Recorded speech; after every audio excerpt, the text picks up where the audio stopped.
Hello, all, and welcome. I'm Elsie with the Travel and Tourism Research Association.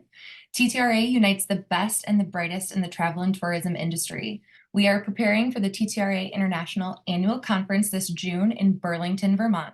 If you would like to register or want to learn more, please visit TTRA.com and select the News and Events tab. Welcome to the very sunny webinar, Global Hotel Performance Around the World, presented by our TTRA partner, STR. Senior Director of Product Analytics and Insights, Chris Clauda, will take us through global performance, current events, and forecast. A quick friendly reminder that we are using the Zoom webinar platform, so please drop your questions into the Q&A. We will get to as many of these questions as possible at the end of the session. Now I'll hand this over to Chris.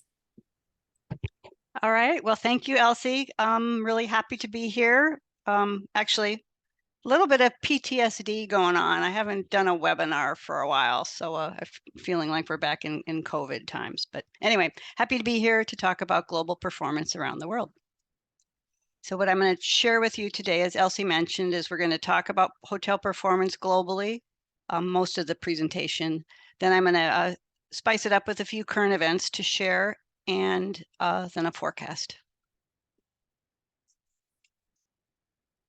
So let's cut right to the chase. Hoteliers use RevPAR as the gold standard for measuring performance. And what we're looking at here is the global hotel industry finishing strong with nominal 2023 revenue per available room, or RevPAR, rising year over year. When adjusted for inflation, RevPAR has actually reached 2019 levels. The line there is the nominal RevPAR, but when we adjust it for inflation down to real, you see that we're recovered. So, wow! Just yesterday, the World Health, well, actually 4 years ago yesterday, the World Health Organization declared COVID-19 a pandemic. So it's kind of remarkable how far we've come to this day, to this recovery. And as many of us know, domestic travel started the recovery. Group travel is in full swing, actually exceeding, I guess it was last week, exceeding 2019 levels, at least in the US. So certainly recovery is at hand. And then helped across the finish line by international travel. Here we're looking at US outbound travel internationally, and you can see since January of 23, US outbound has been exceeding 2019 levels. US inbound travel, that is international travelers coming into the US, are still not recovered, but it's slowly gaining traction. And evidence of this international travel, these are international tourist arrivals in the various parts of the world. And you can see that in 2023, the Middle East has actually recovered their international travel, up 22% relative to 2019. Europe and Africa also very close to 2019 levels in terms of international arrivals. So the world has returned to some level of normalcy or stability is kind of the key word we're using at STR. So with all that international and domestic travel, global room demand has surpassed levels seen in 2019. As you can see in this chart, we're looking at a 12-month moving total back to 2019. And when you look at global room demand over the years, you see 3% up globally, and we've broken it out in terms of the various continents, looking at demand increases compared to 12 months ending January 2020. So it's basically your 2019 reference point. So nearly all of the countries that we track have reported room demand growth in 2023, with the largest increase coming from hotels in Northeast Asia, specifically China, you see there on top, which accounted for 41% of the hotel industry's global growth in room demand. China's gain was expected given that its COVID restrictions were lifted earlier in the year, paving the way for recovery. The other top recovering continents or subcontinents are the Middle East, the Central and South Asia, and the Caribbean. And again, this is comparing back to 2019 essentially. However, even with this strong demand increase, we're seeing supply moving upwards as well. Global occupancy, moving up, supply is up about 7%. The demand we saw in the previous chart up 3%, so global occupancy still remains below 2019 levels. And we're going to look at this occupancy by subcontinent also, so you can see starting with Northern Europe. Sorry, I'm going to have to move my little picture here to see the charts. So what we're looking here is global occupancy ending this January 2024. So recovery is still lagging across most of the continents, with Australia, Western Europe, Southeast Asia, Eastern Europe, and Northern Africa still a ways to go before they get to their 2019 levels. But certainly looking better than it has been in prior years. So occupancy lagging, supply is growing, but still recovery is looking strong. Here we're looking by continent, changed up the graphic a bit to mix it up, looking at just 2023 year end compared to 22. And you can see, healthy occupancy across the globe. Certainly what's going on in Asia and mainland China because of a slower start to recovery. We're seeing really big gains 22 to 23 in Asia. And the rest of the country, the rest of the world very close to their 2019 levels, not quite there, but really healthy increases. It really was the North America, really dominated by the US, that started the recovery, and Europe was a little bit slower to come up, but certainly had a very strong 23 and will reflect well into 2024. However, I've got a lot of howevers here, but that's our world, right? Strong growth, we're recovering. However, we're starting to see that growth slow. We certainly benefited at the beginning of the year because 2023, we were comparing back to 2022 and Omicron was still present. So it was really tamped down demand last year. So this year's measures for the first quarter were boosted by that soft demand that we saw last year. But as we went into the rest of the year, we're starting to see more of a normal pattern, still growth, but a much more subdued or moderate growth than we've seen over the past years. Additionally, with that demand increasing globally, we saw global ADR rise about 9% total, but the rate of growth, just as demand has slowed as the year unfolded. Again, Q1 was the strong quarter due to the weak comparisons in 2022. And by Q4, ADR growth had moderated. So considering inflation, you can see here I've got the real and nominal ADR. Nominal ADR is still above zero.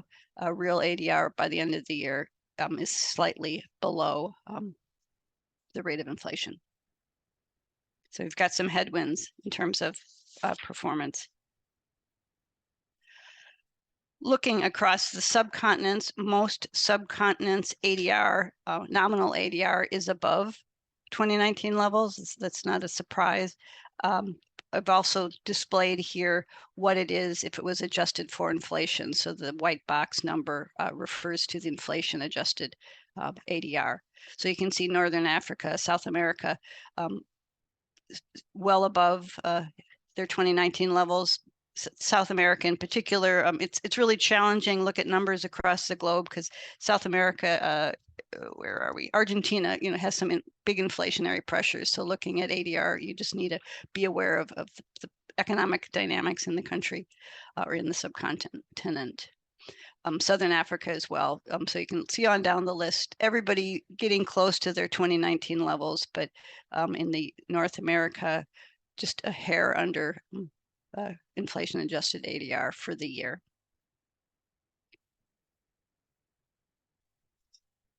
This is actual ADR, just to kind of put it in perspective. USD constant currency ADR, and you can see for the most recent 12 months, the Caribbean seeing the highest ADR, followed by Southern Europe, Middle East, Central America, and the North America is about in the middle of the pack, just a little bit above $150. And when we drill it down a little bit deeper into what's happening with ADR by country, certainly sometimes when you're looking at continents, one country drives the continent. So you can see here, let's start over in North America, Canada, a healthy recovery in 2023 with their ADR up 12%. The US up 4% in terms of this is nominal ADR. The Caribbean really continuing strong, up 14%. Mexico dropped a little bit, somewhat soft this year compared to last, but certainly coming from a very high ADR. And then South America, again, I mentioned Argentina and the inflationary challenges there, I think is part of the reason we're seeing that big increase, which is just a nominal ADR representation. Going over to Europe, UK and Spain, strong boosts in ADR. Again, Europe really had a great 2023 in terms of travel, all those Americans going internationally as well as everyone else. Germany, France, huge increase there, up 14%. UAE, plus 3%. That's a strong growth for the UAE. They were coming off of a big event the prior year, so to maintain ADR in the United Arab Emirates is significant. Italy had a strong year, and then you can see the strong increases going into Asia with China and Japan. Japan actually showing the highest ADR of any country in 2023 relative to 2022. Thailand strong, as well as Australia. So I'm going to just dip into a couple of markets, and I'm looking at winter to kind of bring it closer to home. We're looking at winter, I define as November, December, and January, actually, of 2024. So the most recent 3 months. This is just straight up occupancy. We're kind of, back to normal with New York, Dubai, and Hong Kong running the highest occupancies of any city in the world. And that's kind of some back to normal times, over 80%. And this is more for informational purposes. You can see how the rest of the world is looking in terms of occupancy. However, occupancy alone really isn't telling the story, but let's look at the next slide, which shows the change in occupancy. So most markets in 2023 seeing a positive growth in terms of occupancy over their 2022 levels. Certainly Asia and the Middle East seeing the greatest growth of all the cities displayed here, but everyone relatively strong. A lot of the recovery in 2023 was more of an urban recovery. I think that the smaller markets recovered faster because of the domestic leisure travel that went there. And really 2023 was the year of the larger markets, the big cities, as business and group travel improved as well as leisure travel continuing.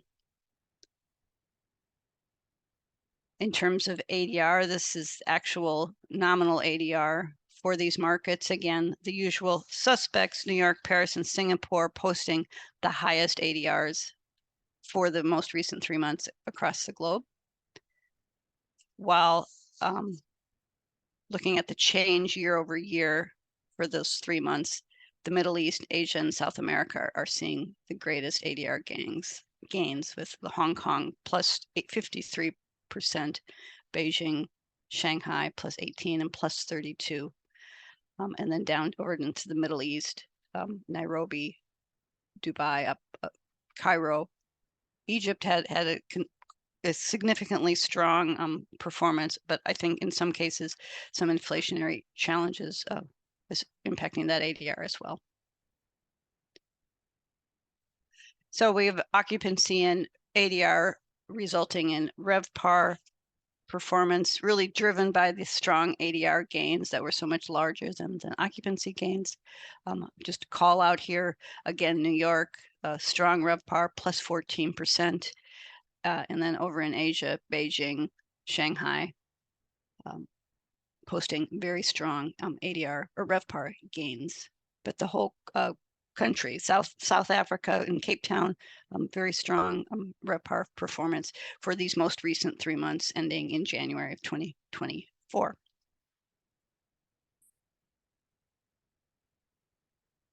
So that was a real quick spin around the world. I have to tell you, it's, there's so much going on in each of the individual countries, and I just wanted to give you a taste of what those countries were doing. Certainly happy to discuss further details about the countries and the dynamics going on. So my next section, I'm going to just talk about different current events that are impacting the world and mix it up a little bit for the team. So here's a question. I don't know if I can get responses from this. I probably can't, but my question here is, what do these countries have in common? Just look at them for a minute. Sort of current event-y wise. You can go ahead and drop any responses to that in the chat and I can read them aloud.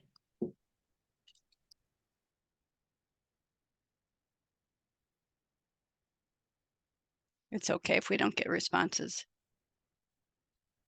If we get one response, I'll wait for it. Okay, that's fine. Chris Davidson did say they're all blue. That is very true. It's a good observation. Okay, good comment, Chris. Now, these are all countries where there are or will be elections in this year or past year. So elections are interesting things in a country and how it impacts hotel performance. For example, Indonesia had their elections last month, I believe, and the country shut down. There was nothing happening while everybody, got out and voted. So elections aren't necessarily good for the industry. However, in the U.S., elections bring conventions. They bring politicians a lot. The caucuses and primaries certainly bring in a lot of press that bring attention to the market that they're in at any rate. So anyway, that's my first current event quiz. I got another one. What do these countries have in common other than they're blue? This one you might get.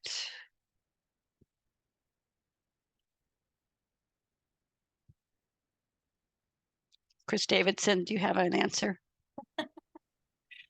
I don't see anything from him yet. All right. These were all countries that were lucky enough, areas that were lucky enough to host a Taylor Swift on her Eras tour. So unlike elections, Swifties do amazing things for our industry. This chart is not complete by any means, but we're looking at occupancy in the cities where she was performing relative to what we consider a baseline or occupancy when it's just normal times. And you can see the strong pop that just in terms of occupancy, Taylor Swift and her tour was able to bring to the markets, with Denver and Nashville seeing the greatest pops. And really every market, with the exception of Las Vegas, seeing occupancy levels above baseline. Now, certainly it has a lot to do with the size of the market and the size of the amount of supply in the market, which is, Vegas certainly was hopping during her concert, but it's a big market. More impressive is the ADR lift that her concerts brought to the markets. On average, it was a $50 ADR premium for the cities where she played in. And you can see generally it was the smaller markets that saw the bigger boost in ADR, but every market certainly benefited from an ADR point of view, again, with the exception of Las Vegas. We do have one question that's asking, is that for the month or the weekend? That's for the weekend. Perfect. Yep. So my next current event is the total solar eclipse that's going to happen next month, amazingly enough. So in early April, we're going to have a total solar eclipse pass across cities in North America to drive an influx of spectators in need of hotels. and that means a lift in hotel performance, once again on the horizon. So what I want to do first, before I get into the numbers, is think about, I guess I could ask this question: when was the last solar eclipse, total solar eclipse? Anybody know? Was it like 2018? It was August of 2017. So you were Oh, close. close. You Oh, were close, Lorinda got Elsie. it. Yeah. We do have a question that says, any thoughts on the impact of US election on outbound travel from US? Do we want to save that for the end? Yeah, we'll save that for the end. Okay, sounds Yep, good. Yep. So anyway, let's talk about, compared to 2017, obviously 2017, it was in August. This time it's in April. The duration of the totality is going to be almost double in 2024 compared to 2017. So it's going to be a longer, instead of, I don't know if it was 1 minute, now it's 2 minutes, but it's double. So there's going to be more time to see the eclipse. The bigger piece of it is it's going to reach more larger hotel markets in 2017, which means there's just going to be more rooms and more well-known destinations offering things for travelers to potentially, extend their trip beyond the eclipse. And interesting, so while the solar eclipse in 2017 was crazy, well attended, attracted millions of people, we hadn't really had anything to compare it with, so we didn't really know what the magnitude was going to be. We really couldn't compare it to a Super Bowl because it just didn't fit. Well, this time around we do, because we can look back at what happened in 2017. Likewise, travelers know what to do, right? They didn't quite know what occupancy and what costs were going to be like, so travelers are more knowledgeable about it as well.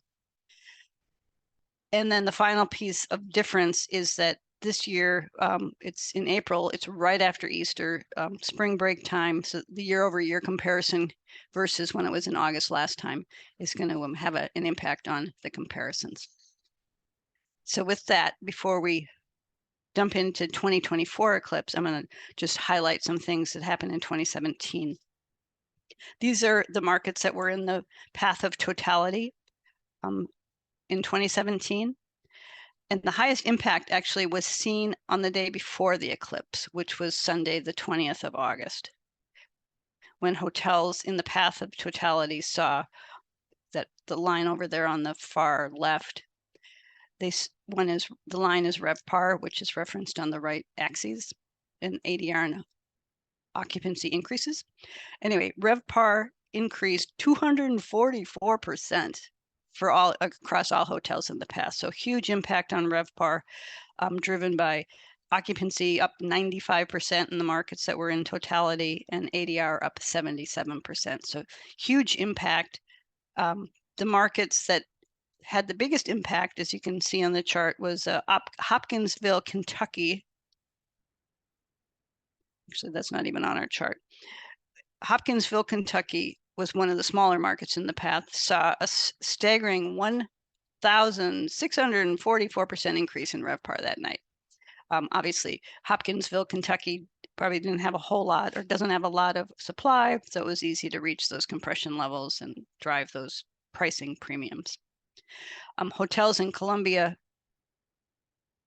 Missouri saw the highest year-over-year occupancy increase, while hotels in Idaho Falls saw the largest gain in average daily rate.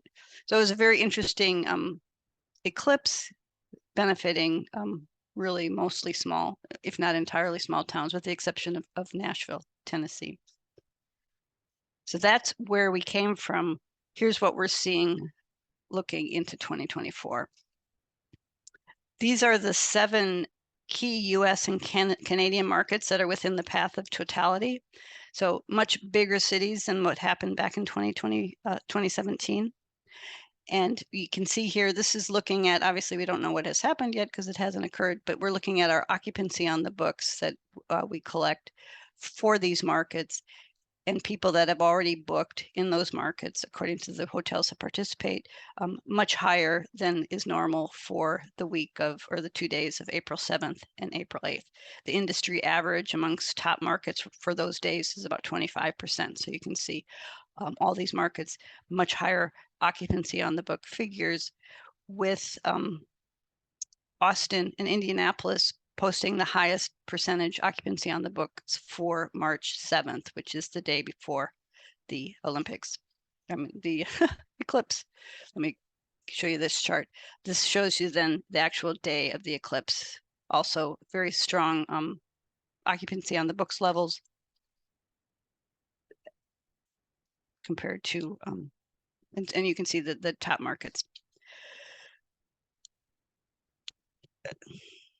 Sorry, I've got some numbers I got to pull out. I don't want to mess up on it. So here's the interesting other difference between 2017 and 2024.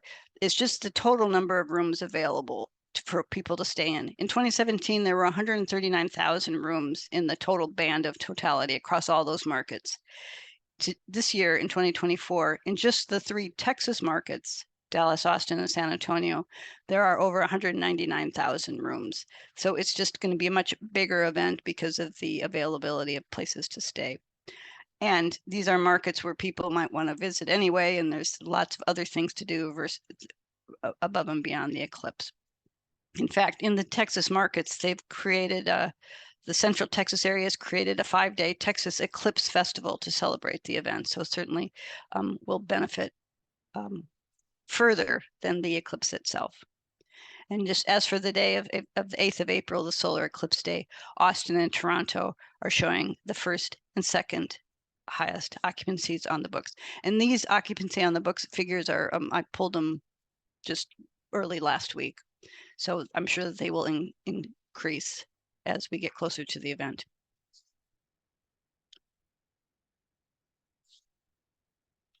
So that's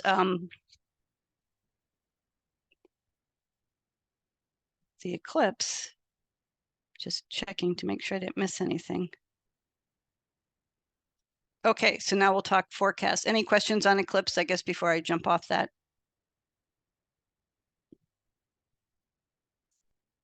Okay, here's a forecast. So now we're going back to a global perspective. Oh, but first, I wanted to share this piece of analysis that I do. I think it would be useful for anybody who's just trying to predict the future. This is very simple. I'm not an economist, but I look at trends all the time. And one of the things that's quite obvious about our industry, but sometimes we overlook it, is the seasonality of it and the patterns and how often they repeat themselves. So here's my snarky statement. Who said forecasting was difficult? Travel patterns repeat themselves. So what I want to show you is a nice tool that I use, and I think it could be useful for many people, is I simply identify for a year the days and dates that match up perfectly. So in 2023, my predictor year that I used was 2017, because 2017 started at exactly the same day as 2023, or day of the week, and it flowed through with 4th of July always being on the same day, and Memorial Day and Thanksgiving, all those holidays that bounce around. It provided me with a perfect date to date, and day to day match. And so what I did is simply looked at occupancy percent change week over week. And this is what I got for 2017. This is what I get for 2023. It's almost identical occupancy percent change. So I was able to use this to predict next week or the next 5 weeks change in occupancy, knowing the matched year. The only thing that bobbled it a bit was Easter. So Easter doesn't match, date match. It doesn't occur on the same day or the same Sunday every year. So here Easter was a little bit off kilter, but everything else really matched perfectly. And so it's a nice tool to use for understanding what's going to happen in your market. And it's not just in the US that this pattern holds. This is Europe occupancy week over week 2017. And there we see 2023. Perfect match, again, with the exception of Easter. In other countries, the New Year's, Chinese New Year, Ramadan, those holidays that are not calendar specific also will mess this up. But for the most part, it aligns perfectly. Almost perfectly, even at the market level. Here I threw in Nashville. Obviously, events take place, and Nashville knows what's going on in 23 versus 2017. Things may have shifted, but generally, even this matches quite well in terms of trying to predict occupancy week over week. So what I'm doing for 2024 now is the same thing. 2024 was kind of a messed up year because we had leap year, so it actually requires 2 years for me to match. So I'm looking at my 2024 occupancy percent change, and for the beginning of the year, 2018 was my match year. For the end of the year after leap day, I'll use 2019. However, I'm keeping 2018 in there for a couple more weeks because 2018 matches for my Easter comparison better than 2019. Easter this year is on the 31st of March. Easter in 2018 was on the 1st of April. So it's close enough for me to understand the trend. And to go back to an Easter that occurred on March 31st, you have to go way back to 2002. So I decided to stay current. So that's a tool I wanted to share my simple forecasting techniques before I share with you the real forecasts. Here's what we're expecting for the US in terms of OCC, ADR, and RevPAR. 2024 moderate RevPAR growth, driven almost entirely by an ADR gain of 3.1%. Occupancy just up 0.6% compared to 2023. Still a ways away from 2019 real RevPAR index. In 2025, again, occupancy up just a smidge, ADR a little bit lower, but still up almost 3%. And then 2026, occupancy really not changing, ADR back up, resulting in RevPAR getting us almost close to a 2019 RevPAR index, inflation adjusted. Forecast for Europe. I like this chart. This is a simpler one.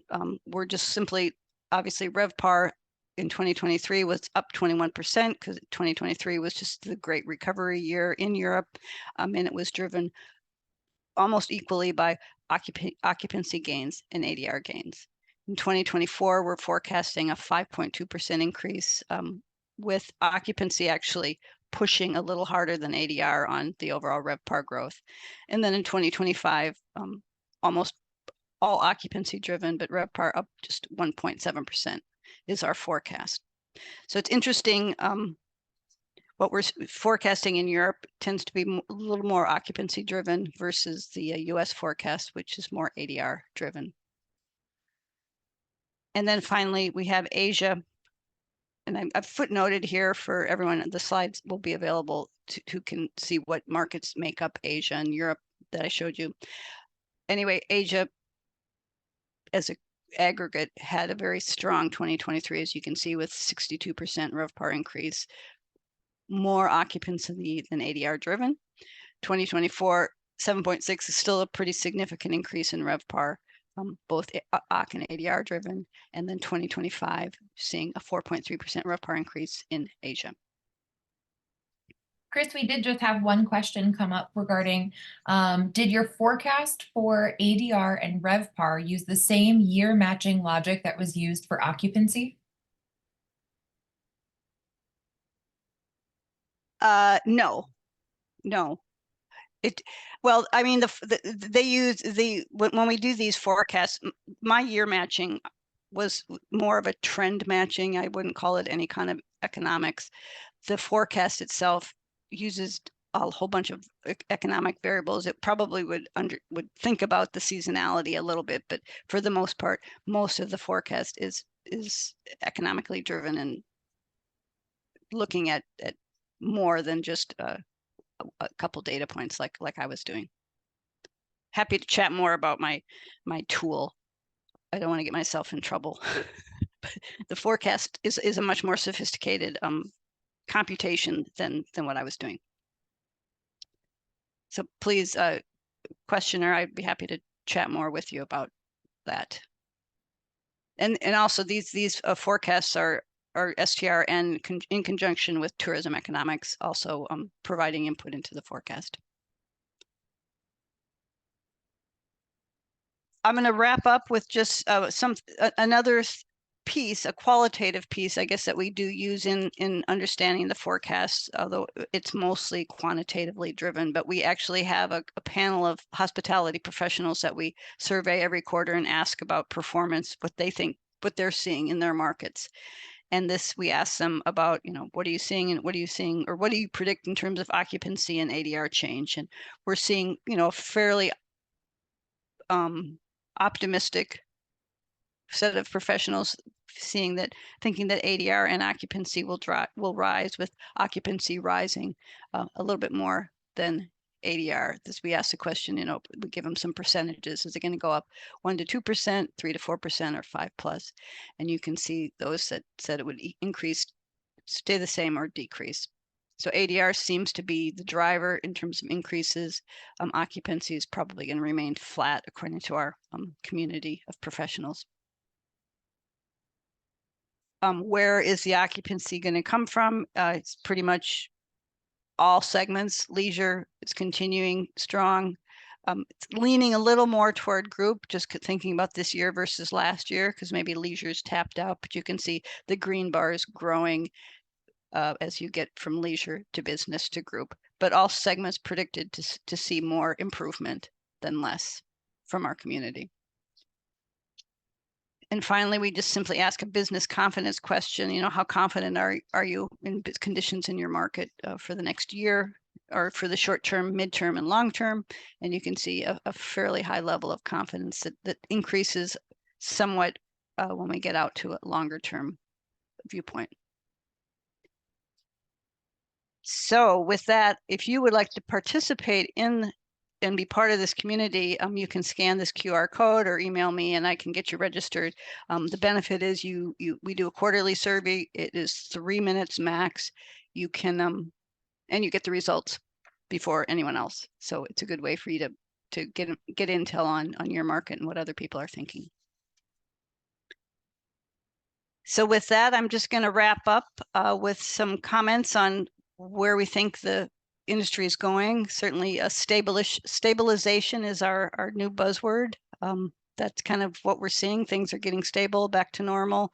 We're not seeing the crazy ups and downs that we've seen over the past 4 years. RevPAR continues to grow, but we're certainly seeing it slowing across the globe. Different things are slowing it depending on where you are, ADR versus occupancy. And then I couldn't resist this last takeaway that I believe the 2024 solar eclipse impact will eclipse 2017. So with that, I thank you. I wanted to keep this under too much time, and I'm happy to take questions. Grace, that's phenomenal. We do have the question, any thoughts on impact of US election on outbound travel from the US? This was asked at I think it was Marketing Outlook Forum. We've talked about it in the office. I don't think it has an impact. I think that's kind of an old legend, or I don't know, thinking that people would be less or reluctant to travel outside the U.S. during an election year. But I don't have any evidence to say yes or no on that. Perhaps some of our consumer research folks on the call might have a comment. Be happy to cede the time to them if anyone wants to chime in. I don't know. Does the caller have a theory? I had heard something about older people are anxious during election year and may not want to travel internationally, but that's just hearsay. Sure. I don't see any additional feedback on that currently. Do we have any other questions from the participants here? Any other questions for Chris?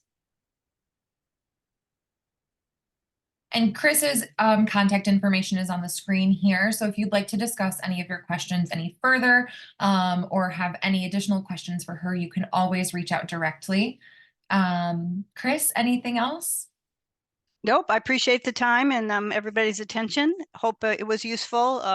I varied a little bit, but yeah, hopefully got some good tools. And if anyone has questions, happy to take them after the call as well. Wonderful. Thank you so much, Chris, and All thank right. you to everyone for attending. If you have any further questions, of course, please reach out. TTRA members will receive free access to this recording in the coming days, and non-members will be able to purchase this recording for a small fee. Thank you again, and everyone enjoy your day. Thanks, Elsie. Thanks, Thanks, Chris. everyone. Bye. Bye-bye.